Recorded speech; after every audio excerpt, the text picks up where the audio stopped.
(4월 19일) 오늘의 말씀은 민수기 15장 22절에서 41절입니다.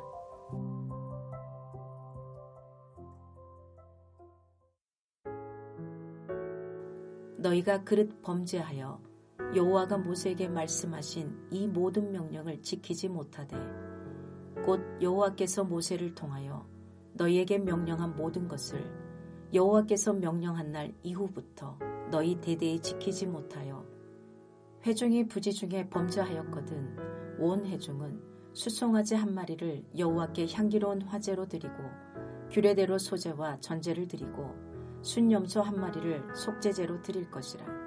제사장이 이스라엘 자손의 온 회중을 위하여 속죄하면 그들이 사함을 받으리니 이는 그가 부지중에 범죄함이며 또 부지중에 범죄함으로 말미암아 헌물 곧 화제와 속죄제를 여호와께 드렸습니다.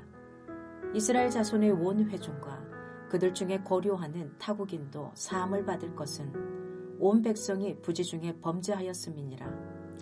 만일 한 사람이 부지중에 범죄하면 1년 된 암염소로 속죄제를 드릴 것이요 제사장은 그 부지중에 범죄한 사람이 부지중에 여호와 앞에 범한 죄를 위하여 속죄하여 그 죄를 속할지니 그리하면 사함을 얻으리라. 이스라엘 자손 중 본토 소생이든지 그들 중에 거류하는 타국인이든지 누구든 부지중에 범죄한 자에 대한 법이 동일하거니와 본토인이든지 타국인이든지 고의로 무엇을 범하면 누구나 여호와를 비방하는 자니 그의 백성 중에서 끊어질 것이라. 그런 사람은 여호와의 말씀을 멸시하고 그의 명령을 파괴하였은즉 그의 죄악이 자기에게로 돌아가서 온전히 끊어지리라. 이스라엘 자손이 광야에 거류할 때에 안식일에 어떤 사람이 나무하는 것을 발견한지라. 그 나무하는 자를 발견한 자들이 그를 모세와 아론과 온 회중 앞으로 끌어왔으나 어떻게 처치하는지 지시하심을 받지 못한 고로 가두었더니 여호와께서 모세에게 이르시되 그 사람을 반드시 죽일지니 온 회중이 진영 밖에서 돌로 그를 칠지니라. 온 회중이 곧 그를 진영 밖으로 끌어내고 돌로 그를 쳐 죽여서 여호와께서 모세에게 명령하신 대로 하니라. 여호와께서 모세에게 말씀하여 이르시되 이스라엘 자손에게 명령하여 대대로 그들의 옷단 귀에 술을 만들고 청색끈을 그 귀에 술에 더하라. 이 술은 너희가 보고 여호와의 모든 계명을 기억하여 준행하고 너희를 방종하게 하는 자신의 마음과 눈의 욕심을 따라 음행하지 않게 하기 위함이라. 그리하여 너희가 내 모든 계명을 기억하고 행하면 너희의 하나님 앞에 거룩하리라. 나는 여호와 너희 하나님이라. 나는 너희의 하나님이 되려고 너희를 애굽 땅에서 인도해 내었느니라. 나는 여호와 너희의 하나님이니라. 수요일 새벽 주의 말씀 앞에 나오신 여러분을 환영하고 축복합니다. 하나님께서 이스라엘 백성들이 가나안 땅에 정착한 후에 그들이 지켜야 할 규례들을 모세에게 가르쳐 주십니다. 먼저는 개인이나 회중이 부지중에, 그러니까 실수로 죄를 범했을 때 어떻게 하나님 앞에서 사죄의 은혜를 누릴 수 있는지를 가르쳐 주시는데 그것은 바로 제사를 드리는 것입니다. 이어서 하나님께서는 만일 고의로 죄를 범하면 백성 중에서 끊어지게 된다는 것을 이어 가르쳐 주십니다. 여기서 고의로라는 단어의 원뜻은 들어 올린 손으로라는 뜻인데 이것은 고대 사회에서 공격하는 모습을 가리켰습니다. 따라서 하나님을 향해 공격하는, 하나님을 의도적으로 멸시하고 적대시하는 죄를 범하면 하나님의 백성 중에서 끊어진다고, 다시 말해 죽게 될 것이라고 말씀하신 것입니다. 그렇다면 이러한 예가 어떤 것이 있을까요? 하나님께서는 한 가지 사건을 통해 고의로 죄를 범한 예를 말씀하십니다. 이스라엘 자손들이 광야에 있을 때 어떤 한 사람이 안식일에 나무를 한 겁니다. 안식일에는 아무것도 하지 말고 각자의 처소에서 쉬어야 하는데 나무를 하러 나간 것입니다. 아마도 불을 지피고자 함이었을 것이라고 보이는데 안식일에는 불을 지펴서도 안 되었으니 그 목적에 있어서도 죄를 범한 것입니다. 이 사람의 결국이 어떻게 되었습니까? 하나님의 판단하심을 따라 영 밖으로 끌어내어 회중이 그를 돌로 쳐서 죽였습니다. 사실 어찌 보면 너무 가혹하다고 할 수 있는 일이 아닙니까? 그러나 안식일이 어떤 날인지를 생각하면 안식일에 나무를 한 사람의 죄가 왜 고의적으로 지은 죄인지를 알 수가 있습니다. 구약의 안식일은 어떤 날입니까? 안식일은 단순히 6일 동안의 피로를 풀기 위해 쉬는 날이 아닙니다. 이 구약에서의 안식일은 하나님이 하나님의 백성들의 하나님이시고 하나님이 이스라엘의 하나님이시고 또 이스라엘이 하나님의 백성이라는 사실을 가장 강렬하게 드러내는 날이었습니다. 왜 그렇습니까? 다른 모든 나라들은 쉬는 날이 없이 이 일을 계속해야 하는데, 일을 해야 먹고 살 수 있는데, 하나님의 백성들은 하나님께서 정하신 한 날, 하나님께서 천지 만물을 창조하시고 창조의 일을 다 마무리를 지으시고 드디어 이제 본격적으로 왕의 자리에서 다스림을 시작하시는 그 안식의 날에 안식하도록 부름받았기 때문입니다. 그러니까 자신들의 영원하고 완전한 안식이 하나님 아버지로부터만 주어진다는 줄 알고 자신의 삶을 온전히 하나님께 맡기고 안식일의 전날에 하나님께서 안식일에도 필요한 양식을 주시는 줄 믿고 의지하고 그 주신 양식으로 안식을 누리게 하신 것입니다. 그렇게 구약 이스라엘 백성들에게 있어 안식일은 우리의 하나님만이 유일한 주인이시고 바로 자신들의 하나님이시고 자신들을 먹이시고 기르시는 분은 그 여호와 하나님 한 분뿐이시라는 신앙의 고백이었습니다. 이것이 구약의 안식일의 의미였습니다. 따라서 안식일에 이 일을 한다는 것은 그냥 대놓고 하나님을 향한 불신앙을 표출하는 것밖에는 다른 것이 아니었습니다. 하나님의 돌보심을 믿고 의지할 수 없기에 자신의 힘으로 이 일을 해서 생계를 유지하려는 추구가 바로 안식일의 노동이었던 것입니다. 그러니 이 일이야말로 하나님을 향해 손을 높이 들어 대적하는 것이 아니면 무엇이겠습니까?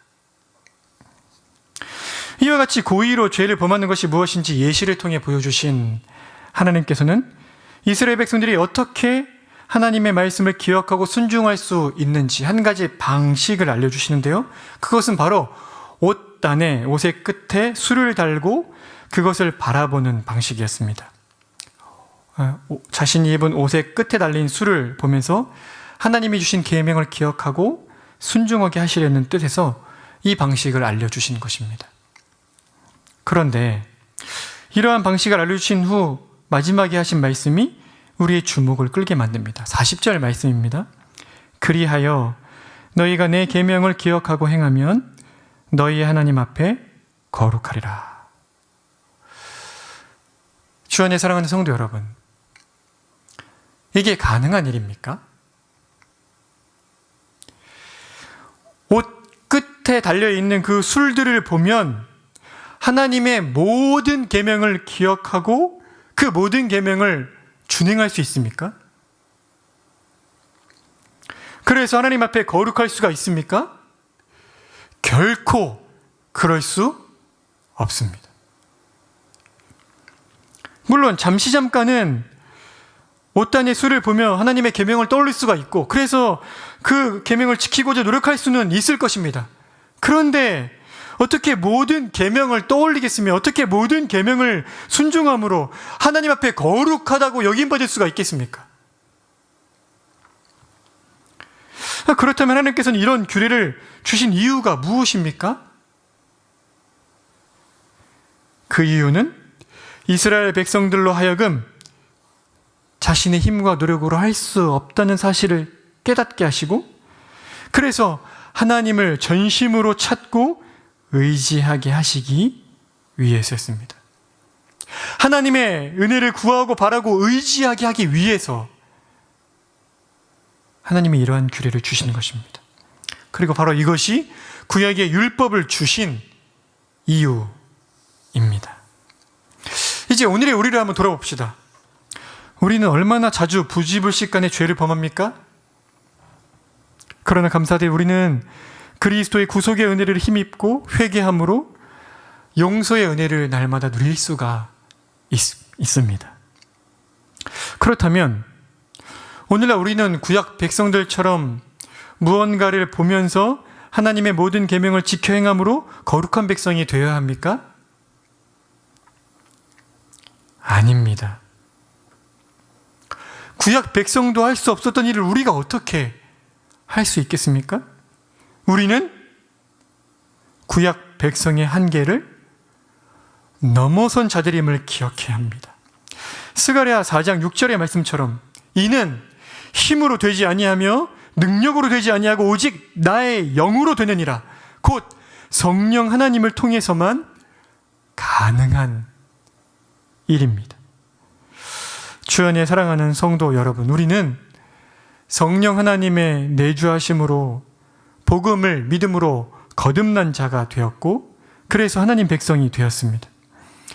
그러면 이제 우리는 우리의 힘과 능력으로 하나님의 백성답게 살려고 애를 써야 합니까? 그렇지 않습니다. 우리가 해야 할 노력이 있다면 힘을 다해 우리의 부족과 무능을 고백하고 성령 하나님의 도우심을 간절히 구하는 것입니다. 매 순간 모든 일에서 나의 힘으로 할 수 없음을 겸손히 고백하고 성령 하나님을 의지하는 기도로 성령 하나님의 도우심을 구하며 하나님의 말씀을 순종하는 자리로 나아가야 합니다. 그때에 우리 안에 내주하여 계신 성령 하나님께서 우리로 하여금, 우리 같은 자들로 하여금 감히 하나님의 말씀에, 하나님이 주신 그 말씀의 본인의 뜻에 합당하게 순종할 수 있는 마음과 힘을 주시는 것입니다. 주 안에 사랑하는 성도 여러분, 우리의 남은 인생 동안 우리 안에 계신 성령 하나님을 날마다 의지함으로, 성령께서 주시는 힘으로 아버지 하나님의 뜻에 순종하는, 내가 노력을 함으로 하나님의 백성 되는 것이 아니고 하나님의 은혜로 하나님의 백성 된 줄로 알고 하나님의 백성답게 사는 것도 우리 안에 거하시는 성령님의 도우심과 은혜로만 되는 줄 알고 성령 하나님의 그 도우심을 날마다 의지하고 힘입어 하나님의 백성답게 살고 그 백성됨의 영광을 누리는 우리 모두가 되기를 간절히 소망합니다. 함께 기도하시겠습니다.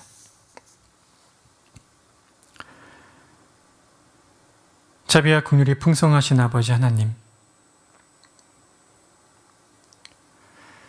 구약 백성들이 부지불식간의 죄를 범하면 그 죄가 사함받을 수 있는 유일한 길은 제사밖에 없었습니다. 오늘도 동일하게 구약의 제사가 가리키고 있는 우리 주 예수 그리스도의 십자가의 죽으심과 부활하심의 그 구속의 은혜로 말미암아 우리가 숱한 죄를 범하지만 주 앞에 사죄의 은혜를 누릴 수 있음을 고백합니다. 우리가 부지불식간의 죄를 범하면 성령께서 말씀으로 책망하셔서 우리의 죄를 깨닫게 해주시길 원하고, 날마다 회개함으로 하나님과의 친밀한 사랑의 교제를 회복하고 누리는 자가 되도록 은혜를 베푸시기 원합니다. 하나님, 우리에게 성령 하나님을 보내주시니 감사합니다.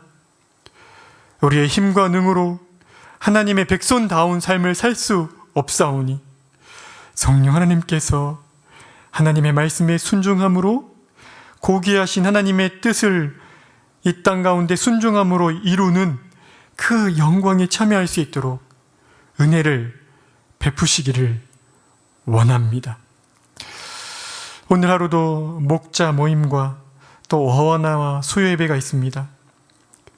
성령 하나님께서 이 모든 교회의 일들 가운데 그 일을 통해 베푸시고자 하시는 은혜를 풍성히 누리도록 우리 안에 겸손한 마음 허락하시고, 목자 모임과 또 어원화와 또 저녁 예배를 통해서 우리 공동체가 하나님의 말씀을 바르고 풍성히 깨달아 알 수 있도록 복을 허락하시기를 원합니다. 주께서 오늘 하루도 주의 성령님으로 말미암아 우리와 동행하시고 우리를 붙들어 주시기를 원하며 예수님의 이름으로 기도드립니다. 아멘.